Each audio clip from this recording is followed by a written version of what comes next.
If you see this, I have screenshots in my journal. Like, I'm a liar, I'm a fake, I'm a fraud. Yup. What can I say? What can I say? What's up, guys? How's it going? Welcome to the second video of this channel. I'm wearing the exact same outfit as I was in the last video because I literally just ended that one and now we're starting this one because I'm on a roll. And I only feel like this spurt of like talkativeness every now and then. And then it'll be gone for like weeks again.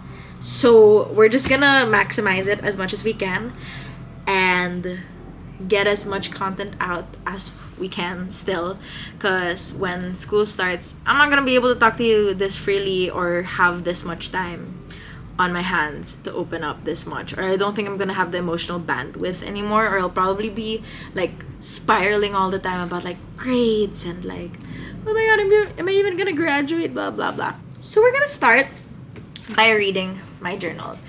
I love journaling. I've been journaling ever since I was, honestly, I think I was really young. I think I was like 8 years old. Now as an adult, I've really been intentional with journaling. I think it started in college, so that was like what, 8 years ago. And at the time, the way that I viewed journaling was like it's me writing notes for my memoir one day. Am I ever gonna write one? I don't know. But then it's really like a dream in my head that I will write one. Maybe not even to publish, but maybe like to print one out so that it could be like a family heirloom or something for my kids one day. I think it's so cool. I think it's like, it's just a dream of mine that my kids will miss me so much and they're gonna be like, oh my gosh, I wish I could just read her thoughts and like I wish I could be still with her. Like I want to experience my mom or my grandma or whatever one more time, and then they just open my memoir. They're just gonna be like, oh my gosh, grandma, lola, oh, la. It's really like a daydream of mine. Like I genuinely think about it all the time.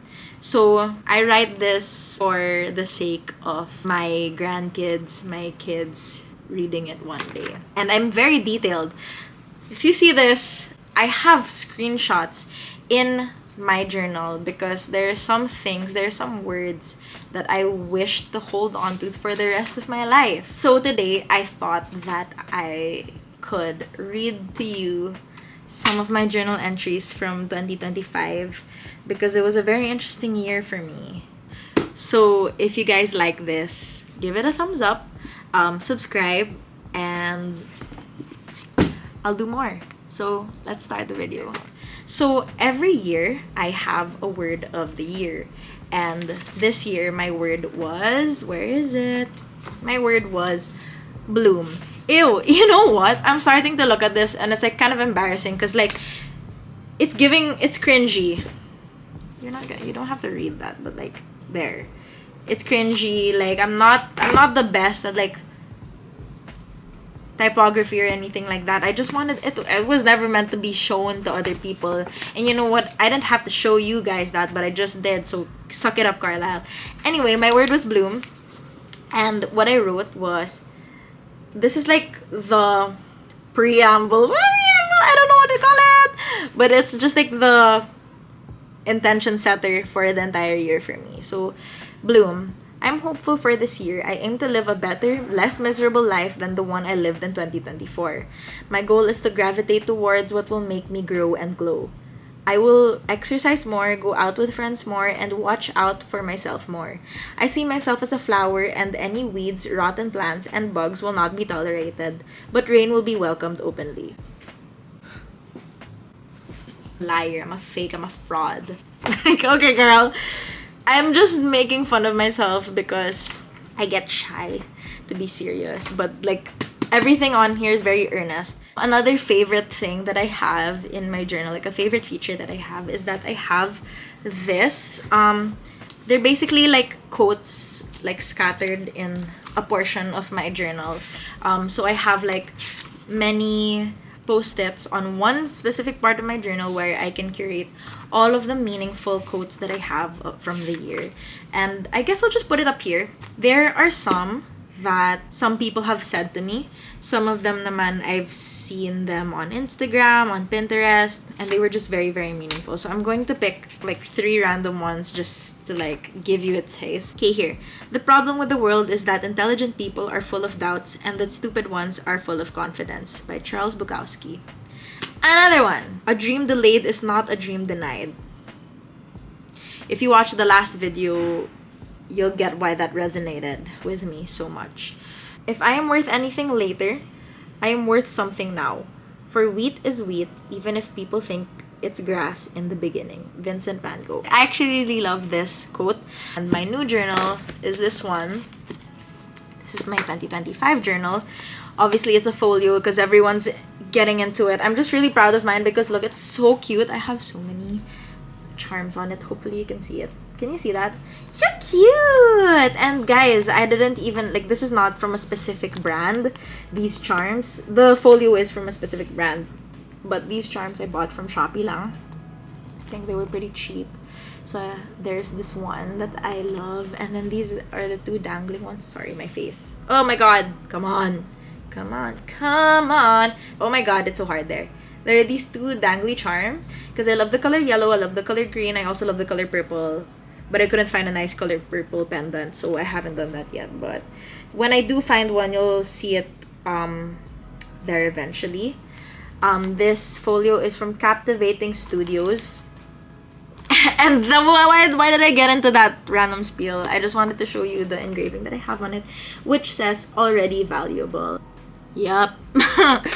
Yup. So I really did love that quote from Vincent van Gogh, and it really resonated with me. And as much as possible, I tried to tell myself, hey dude, you don't have to earn love. Like, you already have it. You're already valuable. So I like to put that there all the time.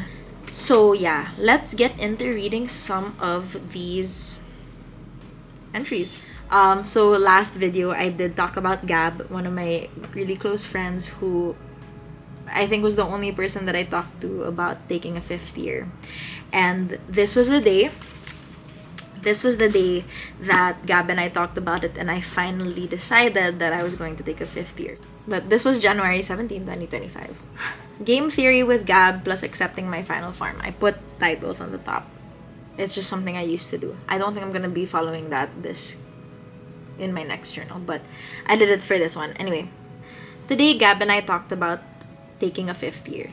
It made me initially feel bad because it would mean admitting defeat somehow by admitting I can't do something that other people can, or not only can, but are really good at. Delaying felt like lagging behind all my peers. It made me feel like a loser. Gab said that while that is one way to put it, staying behind just means you are making the most out of something.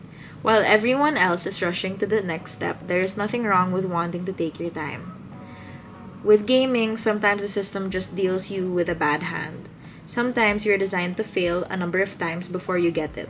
Sometimes some people cheat to get through it, and others just get lucky. Repeating does not necessarily mean you are a failure. Sometimes it just means the system worked the way it was designed. Ever since I was in college, I took failure very personally. I believe God was repeatedly forcing me to confront failure over the past few years, yet every single time, I feel as though I handled it like a victim. I am such a sore loser. Perhaps my final form, or at least the level up, would be that I learned to embrace failure, not necessarily striving to fail or not trying to succeed at all, but to accept failure as part of the design. There is no game if there is no loser. There is no success if there is no failure. I'm currently reading Carrie Soto is Back by Taylor Jenkins Reid, and it is hitting very close to home each time. She's a vicious, hyper-competitive tennis player, naturally gifted in her sport, and was the top 1 tennis player in the world. She eventually had to retire but comes out of retirement purely to protect her title as top 1 when a younger tennis player beats her record. The story follows her addiction to winning and her struggle when she comes back and realizes she can no longer keep up with the league she used to lead. I was never really the best at something, but I can admit I was addicted to the feeling of being part of the cream of the crop. It eats away at me that I have become mediocre here. Losses feel heightened to me here because it feels like an embarrassment that I am struggling to stay part of the top league. My their parenthesis, my wrong mentality is that if you're struggling to keep up, perhaps you were never meant to be here in the first place. Gab told me just because you're having a hard time doesn't mean you don't belong. The system is a machine and it was just not built to favor everyone. Maybe the system wasn't made for someone like me, but that does not mean I don't belong or that something is wrong with me. And then parenthesis, actually, I think real intelligence is when someone realizes that the system is wrong. I think intelligence is when you don't just follow a machine.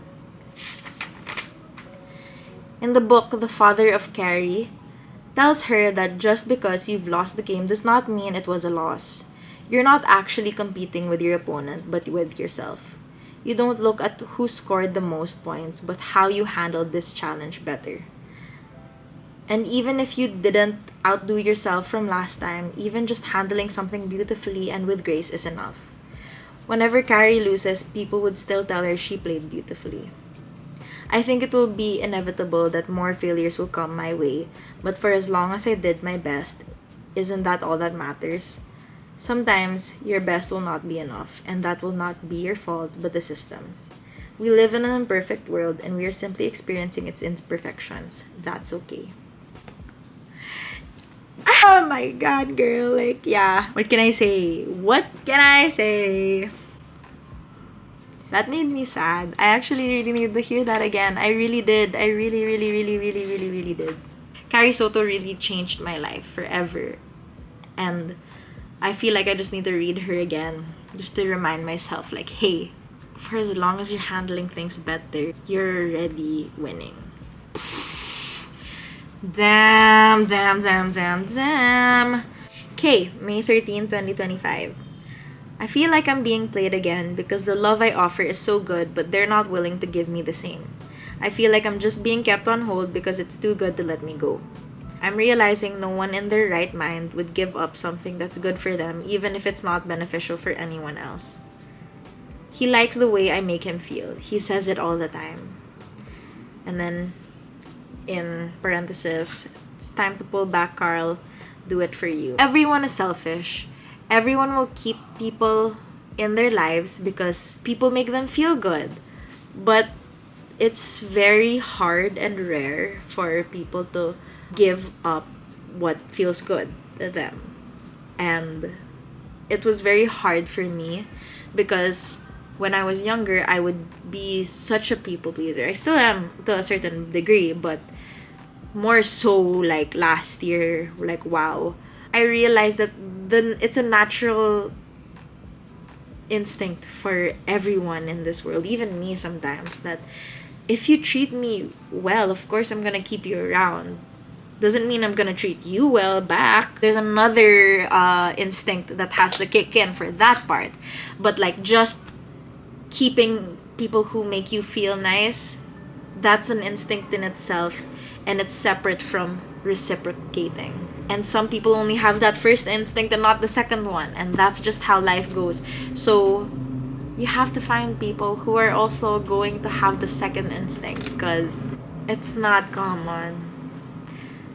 I used to be the type of person who really believes that everyone's a good person, but they could be. They could just be a villain in your story, but the thing is, everyone has selfish tendencies, and that's okay. But you gotta find your people, and they're gonna find theirs. And it's okay that you're just not part of them. That's fine. Yes. I know, I'm in another set of pajamas, okay? And it's actually been a few days since we've last spoken to each other, or at least I've last spoken to you. For you, it's just been like a quick transition. We get it? Let's move on to the next part of it though. June 29, 2025. I've seen true love.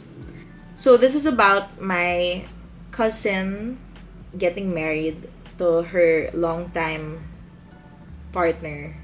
I think they were 10 years together before they finally got married, and I was a bridesmaid, and this was right after the bachelorette party. he was the one who picked her up. And we were like, oh, why don't you come inside? Like, hang out with us for a bit. And he was like, no, no, no, no, I don't want to go inside. Like, this was her day. This was her moment. You know, I'll bring her home. And he was just happy to bring her home. Mind you, they don't live in the same house. Like, he lived elsewhere and she lived elsewhere. And, like, he was just like, I'm gonna go out of my way, pick her up and bring her home because I just want to hear about her fun bachelor blah, blah, blah, night. And that was really cute. And that really struck me, so I wrote it down. I said, I know he loves her because he gives her everything she could ever want, not because she asks, but because he loves making her happy. His love is an active pursuit of making her laugh and giggle and smile. How lucky they are to have found each other. How beautiful it is to watch someone be so happily loved and someone so fulfilled by loving them. He worked his ass off to give her her dream. The bachelorette was completely paid by him, which is true. All he asked was that the guests give her gifts because he knows that that would make her feel most loved. He didn't even come in to be there for the party, but he still picked her up after to make sure she got home safely. She is so loved and he is so fulfilled. I think that's what I want someday. And that's what we should all strive for, ladies. That's what we should all strive for. Oh my god, this was my favorite spread. It was when I had my defense and I became a Juris doctor. Yay! Okay, just quick background. I know for some other people or for some other law schools, thesis is not a big deal. But for the law school that I went to, thesis is a deal breaker. There are many people in my law school who don't graduate on time because they fail thesis. As in, it's that level of like difficulty for us, and it's really hard because you have to find a novel legal issue that no one has ever thought of before. No one has ever written a thesis about it before. And mind you, there is like an archive of like theses before us, and yes, you still have to find one that's absolutely unique to you. So it's very difficult. It's very difficult to pass thesis in my law school. So we were all very scared. And mind you, I was the very first batch of defenders in my law school, in my batch, to go in for thesis defense. So I was like shaking and I was so freaking afraid. And everyone who came to support me made me feel so loved. And I never expected to be so supported. So it really felt euphoric to become a Juris doctor. So yes, it was a very emotional journal entry with pictures of all of my blockmates. So this was me with my friend. I was crying. This was me directly, like right after the thesis. And I was crying because I was overwhelmed with relief because the defense went well. And I just never thought that I would do well. You know what I mean? Because again, I was so down in the dumps with like thinking I'm not good enough, thinking I'm not smart enough, right? So in this time when I had to defend my like months work of writing legal arguments, I never thought a person like me could pass thesis. And I know that like there's so many people who came before me who defended their thesis too and they got through it, but like I just didn't think I could be one of them. It just really feels like, you know, there's this parable, I think, where it's like the camel has to go through the eye of the needle. Whatever that parable is, that's what it felt like. It felt really impossible, but I did it. Anyway, so I was crying right after the defense. I went outside of the defense room and my whole block was there and they were like, oh my gosh, you did it! And then like my friend, he like was so happy for me and like he got my arm and he was like, winner, and I was like, I felt so good. So I put it there. And these are my best friends. There. They surprised me with a tarpaulin because that's what we do in our school. We surprise each other with tarpaulins with our names and like, congratulations, you're Juris Doctor. And then here is us. We were crying. We were crying so much. I was crying so much. They weren't crying. They were just happy for me and they were hugging me. That's me on the floor hugging. Like, they're hugging me on the floor because I literally could not hold myself up because I was like, I can't believe I did it. My knees like locked and I just fell. And I was like, I can't believe I did it. So that's me and them hugging me. They're so happy for me. And this is my entire block happy for all of the defenders. And this was me when I first got my results. There they are. So happy for me. I love them so much. Anyway, so let's read. The panel loved my paper. That isn't luck, Carlisle. That's skill. You did well, Carlisle. You earned the title and they gave you that title because they saw you deserved it.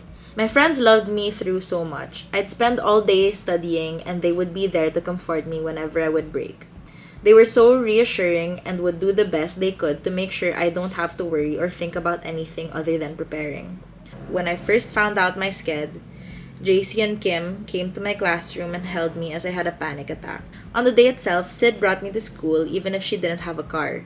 She put 2 stops on the Grab to pick me up. Thayer led our prayer before going up to the defense room. Then they waited outside my room and waited for me to finish my defense even when they had such a hard class right after.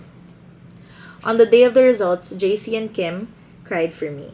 They were also proud of me. They bought me flowers and spent time with me to have dinner. And then it was their turn and they all got JD too. Yay! Everyone clap for my best friend. They're so good.